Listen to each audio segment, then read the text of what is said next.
Enfim, depois que Paulo é preso, ao fim de 2 anos, ele chega e coloca pela primeira vez os seus pés na capital do mundo. Roma era a época para o mundo o que Nova York é hoje para o mundo. Roma era a maior cidade, a capital do maior império que já existiu. Ali estava o trono de César. O Evangelho, segundo o que a gente consegue perceber, já havia chegado e se instalado em Roma antes de Paulo ali chegar. Se você ler o relato do Pentecostes, você já vai ver que ali já tinha representante, então a repercussão do Evangelho já havia chegado. Agora Paulo chega em Roma por um desígnio divino. Paulo chega em Roma por uma direção de Deus. Nós vemos ao longo desta trajetória inúmeros percalços e dificuldades. E ao longo dessas últimas terças-feiras de ensino pastoral, nós começamos a ministrar sobre o vendaval que se abateu durante a viagem pelo mar Mediterrâneo e que culminou no naufrágio de Paulo. E agora, depois do naufrágio, ele chega numa ilha chamada Malta. Ali ele é mordido por uma víbora feroz, mas milagrosamente, a Bíblia diz, pegarão em serpentes. Então aqui se cumpre o capítulo 16 de São Marcos. E agora de Malta eles vão para Roma, e então ele chega em Roma, que é o texto do 14 ao 31 que nós lemos. E ao mesmo tempo que ele chega em Roma, o escritor que faz a cobertura desse período histórico da primeira era da igreja, de 30 anos, o Lucas, encerra também o seu relato ao mesmo tempo. Então a história de Atos, narrada por Lucas, tem o seu deslinde, tem a sua conclusão com a chegada de Paulo em Roma. Havia, eu disse nas primeiras vezes que nós entramos nesse assunto, nas primeiras mensagens, que Paulo já havia manifestado por várias vezes o desejo, a intenção, o propósito. Na própria epístola que ele escreve aos Romanos, que ele escreve antes dessa prisão, Romanos é escrito anterior a esta prisão, a esses eventos, na própria epístola aos Romanos, ali no capítulo 1 e no capítulo 16, ele manifesta ali as suas intenções de visitar os romanos. Então já era um propósito pessoal que num dado momento da história encontrou o propósito divino. E o propósito divino o levou.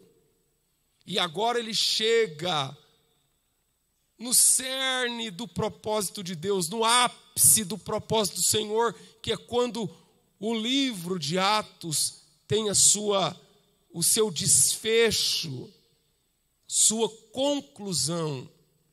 E eu preciso nessa noite te dizer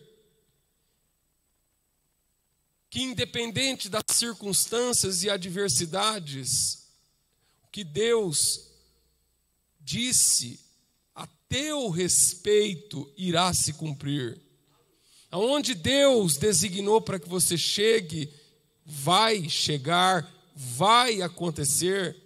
Inspirado nesse texto, inspirado nessa história, nós aprendemos que não há nada que seja capaz de deter, não há nada que seja capaz de impedir os desdobramentos dos propósitos de Deus na vida de quem se coloca inteiramente à disposição do Senhor.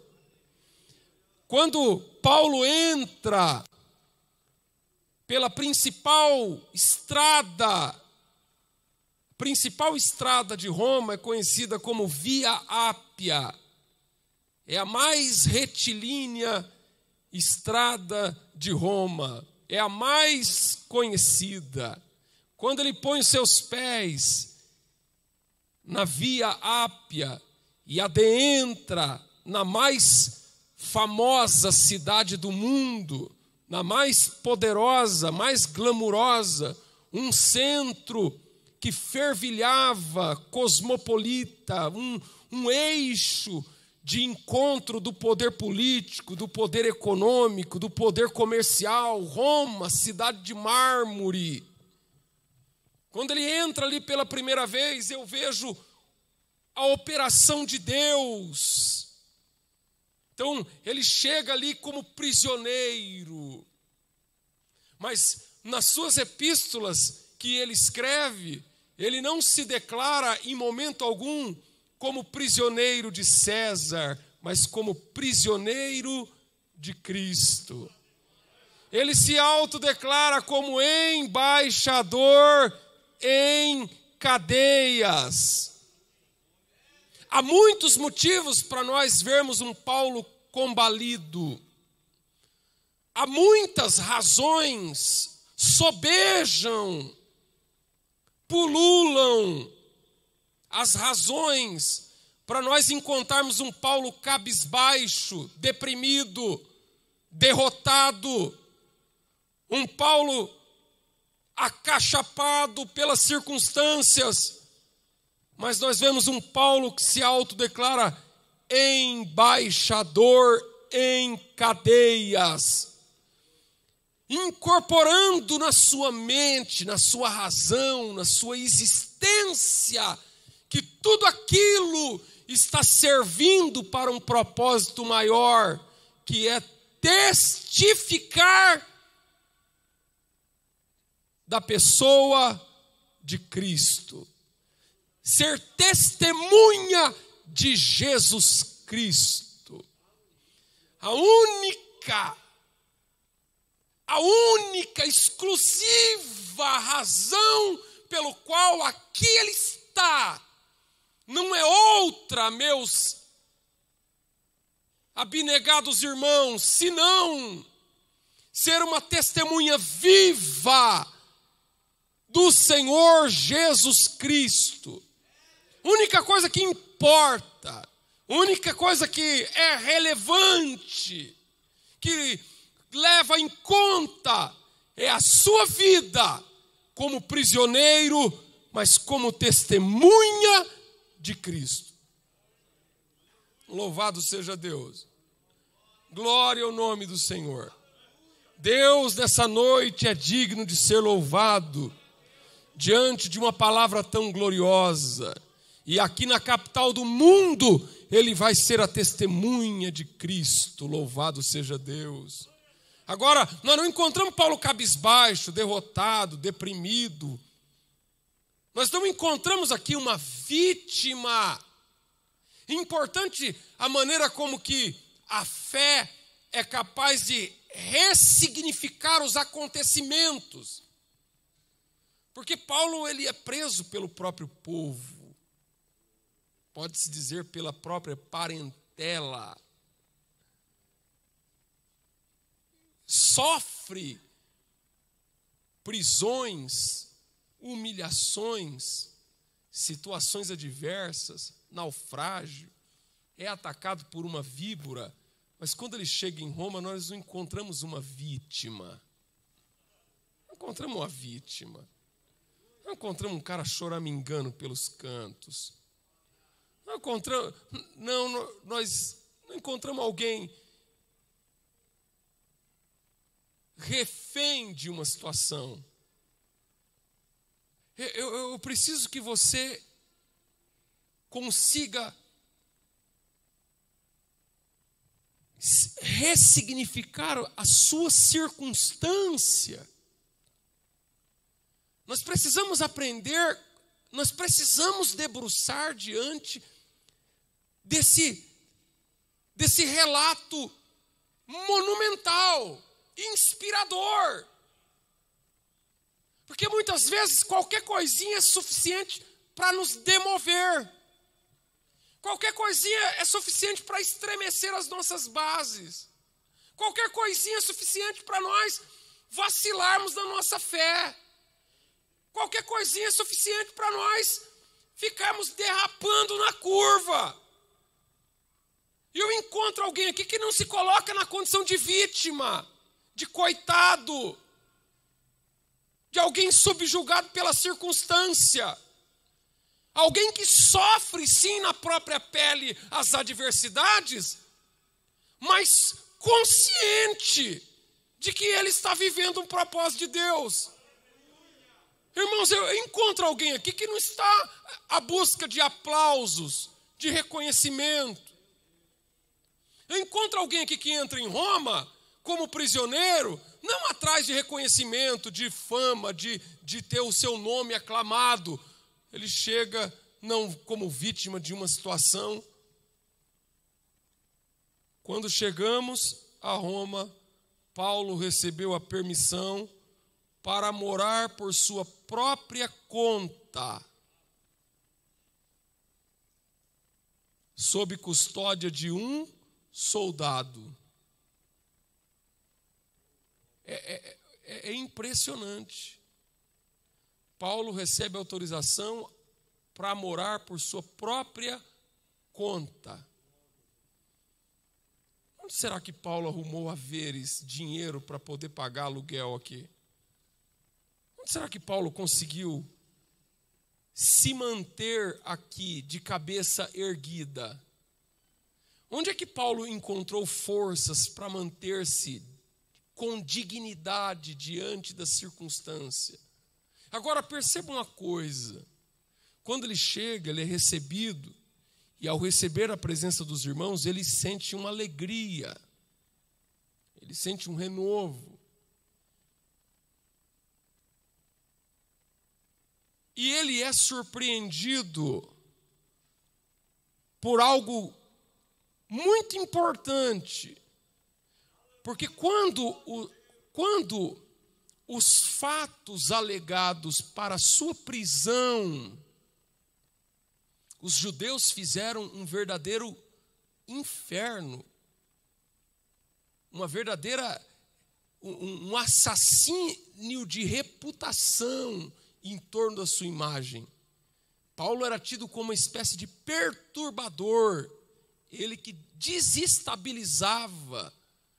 Então, assacaram contra eles mentiras, leviandades, injustiças, a fim de colocá-lo numa situação tal para que ele fosse condenado à morte. Agora, quando nós estamos aqui em Roma, em que ele forçosamente, para não ser condenado à morte, ele apela a César, e ele chega em Roma para ser julgado pelo próprio imperador, curiosamente, as acusações que fervilhavam contra ele, as acusações que eram levianamente assacadas uma após outra contra ele, quando ele chega aqui nesse ponto, ele encontra um cenário em que essas acusações vorazes, impetuosas,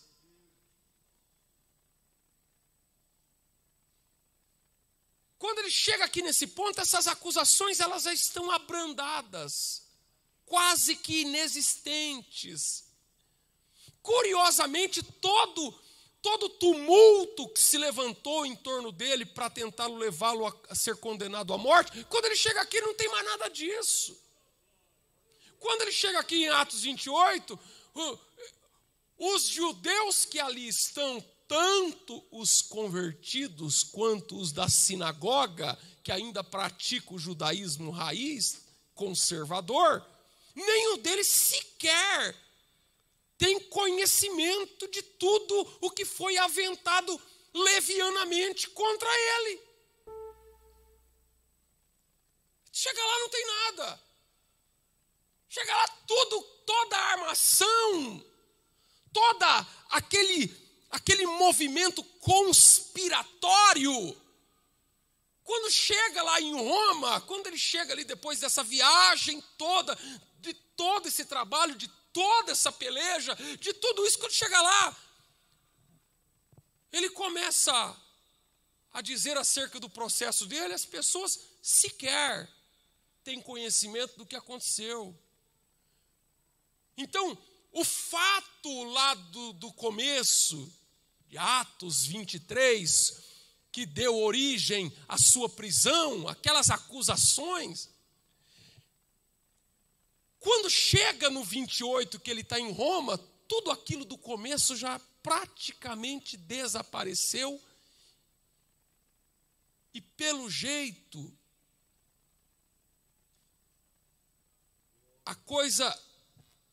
o processo foi arquivado por falta de prova, por falta de acusação. A coisa não prosperou, não vingou, caiu por terra.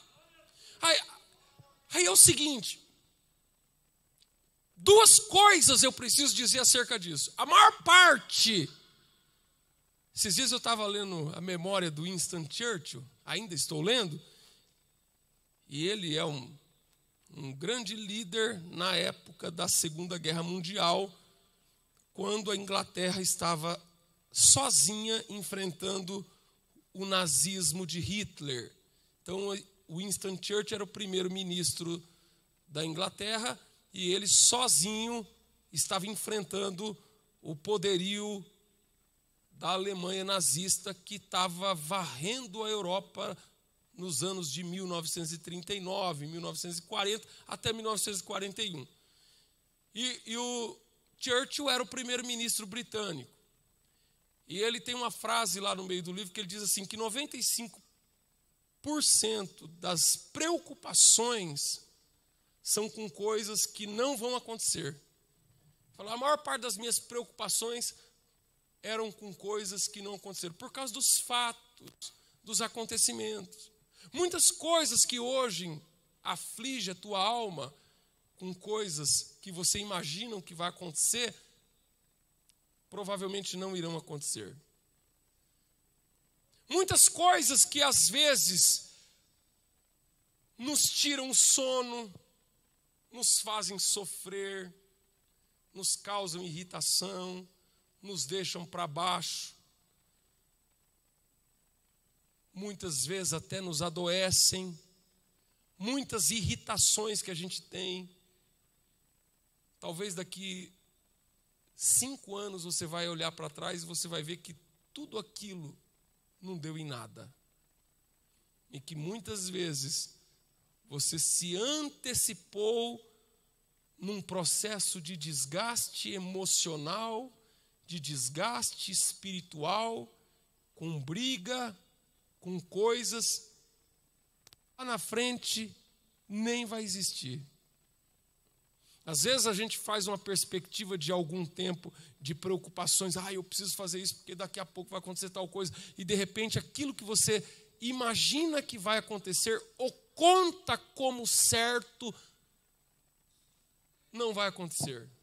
Por isso que você precisa confiar em Deus. Por isso que você precisa viver na presença de Deus o hoje. Por isso que Jesus já nos antecipa, nos ensinando no Sermão da Montanha, sobre a tolice das preocupações. Que quando ele chega aqui, o cenário não é o que se esperava, um cenário de dedo em riste, o cenário de acusação, de coisas que aconteceram lá 2 anos atrás. Ou seja, o tempo passou, as coisas foram ganhando outras tônicas, outros enfoques, e isso perdeu, enfraqueceu. Você está vivendo um momento hoje. Não julgue, não se desespere pelo que você está vivendo hoje. Não permita que as tuas preocupações, que o teu sofrimento, que a tua angústia, que o teu nervosismo, às vezes as coisas colocam a gente num estado de estresse, de nervosismo. Aí a gente altera o diabetes, altera a pressão arterial, você não dorme direito, você não come direito. E quando chega aqui em Atos 28, não tem ninguém, o pessoal nem está sabendo o que aconteceu.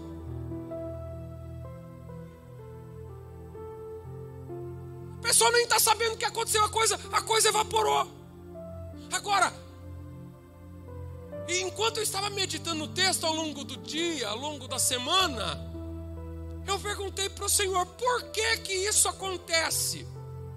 Aí existe uma explicação teológica, histórica.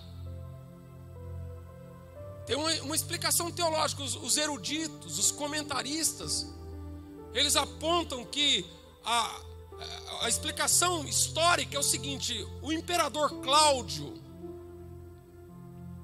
ele não estava muito lá essas coisas com o judeu. O imperador Cláudio não estava muito com o judeu. A situação da Palestina só causava dor de cabeça ao imperador. Então, a notícia dos judeus indo contra Paulo a Roma, quando chegou lá para o imperador da época, o imperador não deu bola para o negócio, porque o imperador não estava muito bem com os judeus, já estava com os judeus atravessado e tal, aquela coisa. Então não tinha clima, não tinha espaço. Os judeus, para levar o caso do Paulo para ele, ia ser só mais um desgaste. Então acabaram não levando. Eles chegaram lá, não encontraram clima, não encontraram ambiente, não encontraram as portas abertas para entrar com o caso de Paulo, para acusá-lo, para delatá-lo e para fazer uma movimentação política para tentar levar Paulo à condenação de morte. Então existe uma explicação teológica. Mas eu pedi, e o Espírito falou, mas tem mais do que isso. Tem mais do que uma mera explicação histórica e teológica. E o entendimento é que, na verdade, todo aquelas acusações, aquela leviandade, aqueles problemas que Paulo enfrentou lá atrás, na verdade serviu de trampolim, serviu de meio, ou seja, Deus usou, se valeu dos problemas, das adversidades, das circunstâncias, para empurrá-lo, para levá-lo. Ou seja, no propósito de Deus, até os teus problemas vão servir para a glória de Deus.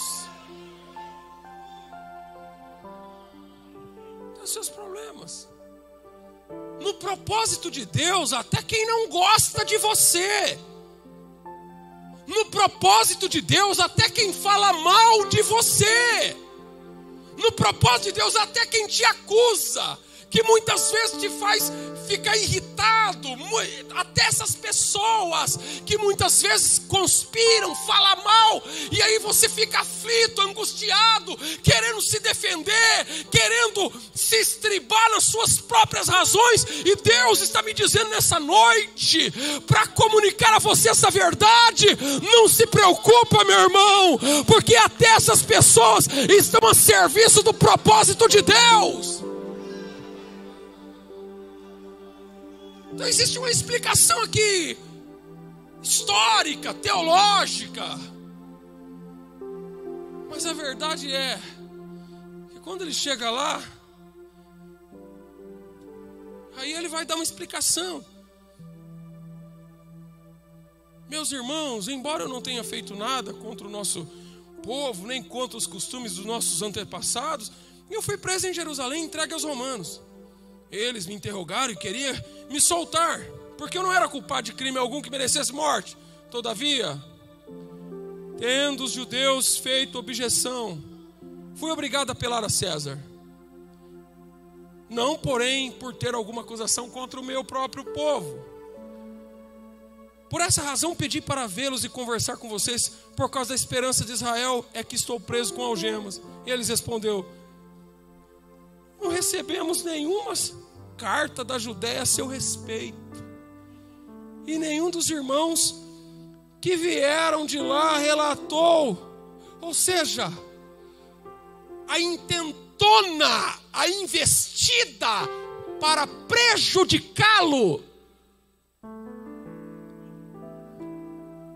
foi só para levá-lo até ali onde ele está, não para ter efeito de matá-lo. Então aquela intenção maligna de prejudicar Paulo serviu para levá-lo ali, mas não teve efeito para prejudicá-lo.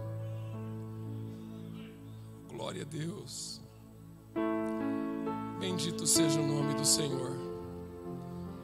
Nós não estamos nem sabendo de nada. Não estamos sabendo porque você está falando aí para nós. Porque nós mesmo não chegou nada aqui para a gente. A tua barra está limpa. Agora explica, agora que entra o negócio. Agora explica para nós sobre esta seita. Que até então o cristianismo naquela época era como uma seita, como um segmento, uma minúscula raiz das muitas vertentes que o judaísmo tinha. Que tinha muitos tipos de judaísmo na época. E para eles o cristianismo era mais um puxadinho do judaísmo principal ali, tradicional, conservador. Explica para nós sobre esse negócio. E aí, quando eles pedem para explicar, Paulo começa a pregar. A Bíblia diz que uns aceitam e outros não aceitam. Sempre vai ter quem aceita e quem não aceita.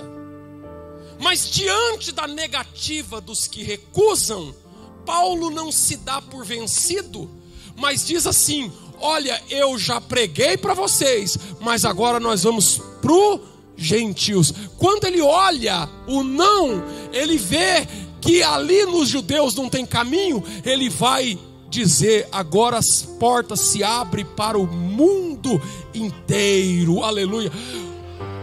O que é isso? Paulo está numa cidade que não é de predominância judaica. É isso que ele entende.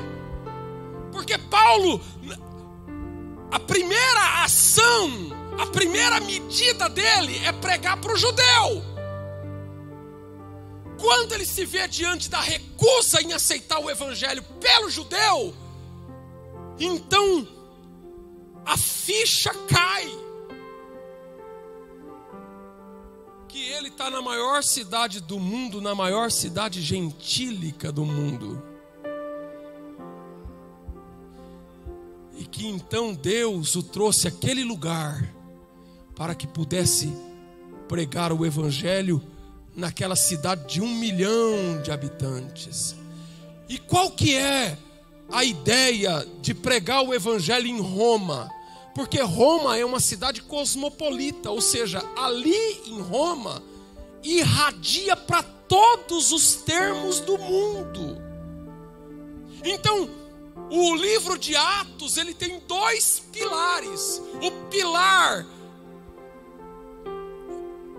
onde o evangelho nasce, que é em Jerusalém, e de Jerusalém para os confins da terra. Então a primeira plataforma do evangelho é a de Jerusalém, que está na primeira ponta do livro. O livro começa com eles em Jerusalém, e Atos vai terminar com o bandeirante da fé em Roma. Então tem de uma ponta nós temos Jerusalém, e na outra ponta, 30 anos depois, nós temos Roma. E o que isso significa? Que a promessa de Atos 1:8, que o evangelho chegaria aos confins da terra, quando chega em Atos 28, o evangelho chega em Roma. E é quando ele chega em Roma que a promessa dos confins da terra se torna factível, se torna real, porque de Roma ele se espraia por todos os povos do mundo. Aleluia, glória a Deus. Então nessa noite eu preciso que você entenda, debaixo da graça de Deus, louvado seja o nome do Senhor, que nós estamos debaixo das mãos de um Deus todo-poderoso, e que te trouxe aqui nessa noite, aleluia, para fazer confirmar na tua alma pelo Espírito Santo de Deus, que mesmo nas mais adversas das circunstâncias, Deus está acima de tudo isso. E você precisa entender, você precisa abrir o teu coração e confiar no Deus que te chamou, no Deus que fala contigo e que não vai se deixar impedir por qualquer coisa.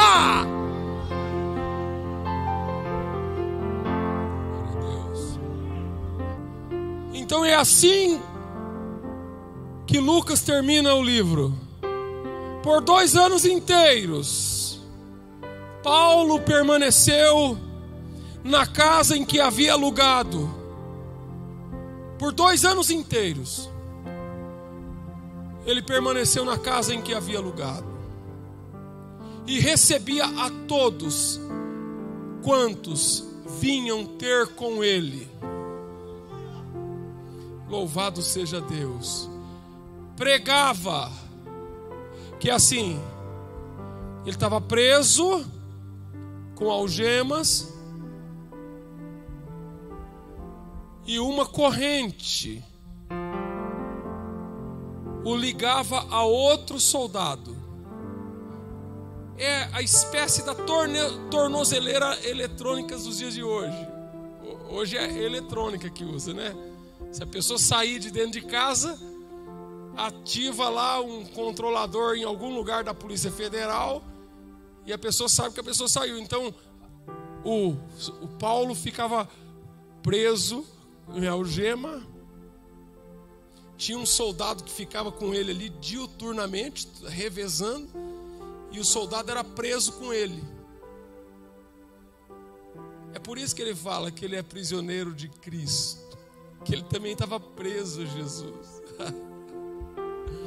Aleluia, glória a Deus. Por 2 anos inteiros ele fica ali na casa que ele alugara junto com o soldado. Ele vinha e recebia todos quanto vinham ter com ele. E ali ele pregava o reino de Deus. Louvado seja o nome do Senhor. Abertamente, sem impedimento algum. Está aqui. Atos termina com a frase: sem impedimento algum. O que é que anda te impedindo de fazer a obra de Deus?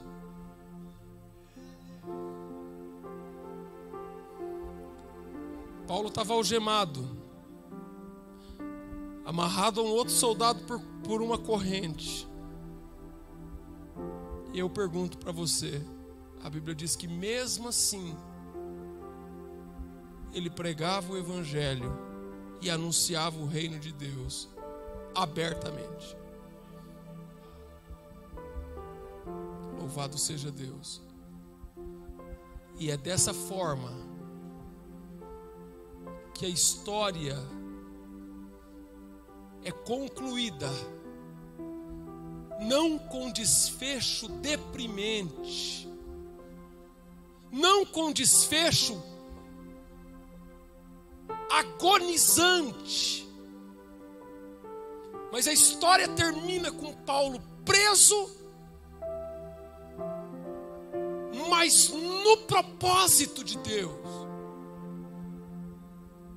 E eu preciso que nessa noite você entenda isso, para que você sinta o revigorar, para que você sinta o frescor da fé cintilando na tua alma.